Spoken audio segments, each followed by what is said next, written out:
In ancient Egypt, there was a series of literary tales written around the character of Setna Kamwas, who was originally one of the sons of Ramses II.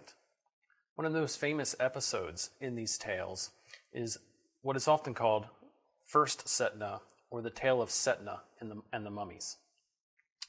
This tale was written on a papyrus that's now in the Cairo Museum, where it's given the inventory number 30646. And as you can see here, there are 4 columns of this tale preserved. In this particular case, the columns have been numbered at the top. So we know that we have columns 3, 4, 5, and 6 of the tale. And columns 1 and 2 are no longer preserved. In this tale, the main character, Setna, is going after the Book of Thoth, a magical papyrus that is located in the tomb of Na-Nefer-Ka-Ptah. In the contest to get the papyrus from Na-Nefer-Ka-Ptah, in section 4, there's related an episode where Na-Nefer-Ka-Ptah and Setna play a game to see who will take possession of the Book of Thoth, this magical papyrus. Down near the bottom of this column, we have this section. This translation was by Robert Rittner, an Oriental Institute Egyptologist, from this book, The Literature of Ancient Egypt. And this is how the episode goes. Setna said, "Ik wear it. Let me be given this scroll that I have seen between you and Na-Nefer-Ka-Ptah, or I shall take it by force." Na-Nefer-Ka-Ptah raised himself from upon the bier. He said, "Are you Setna, before whom this woman is saying these woeful matters, without your having taken them in at all? As for the scroll in question, will you be able to take it by the means of the strength of a good scribe, or by contest through playing a game against me? Let us adopt the procedure of playing for it, just us two." Setna said, "I am ready." The game board was brought before them together with its pieces. The 2 men played. Na-Nefer-Ka-Ptah took 1 game from Setna. He recited a spell to him. He gave a blow to his head with the gaming board that was before him. He caused that he go into the ground up to his feet. He did the same in the second game. He took it from Setna. He caused that he go into the ground up to his phallus. He did the same in the third game. He caused that he go into the ground up to his ears.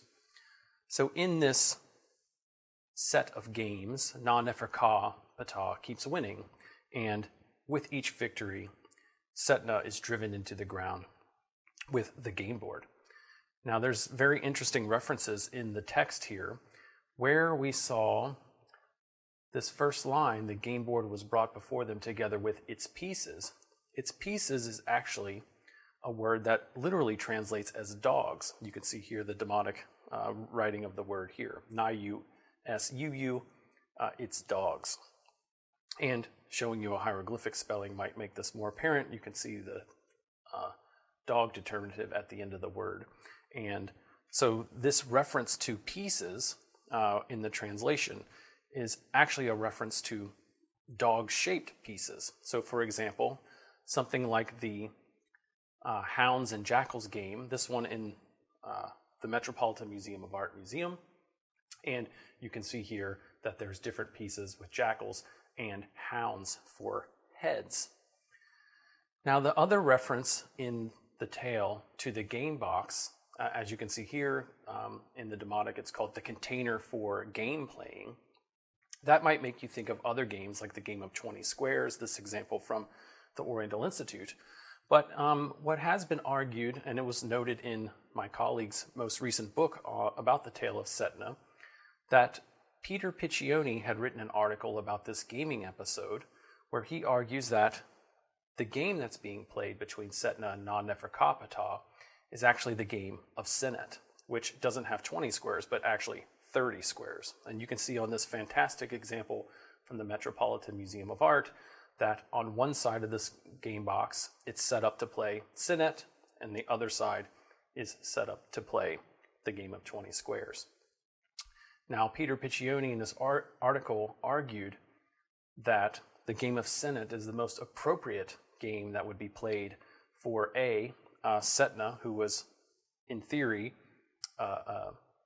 originally a New Kingdom individual, although this tale is being written in the Ptolemaic period, and also because of the context of the tomb, where Setna is literally playing for his life. So Peter Piccioni liked to see this as an elaborate metaphor for triumph of life over death while playing the game of Senet.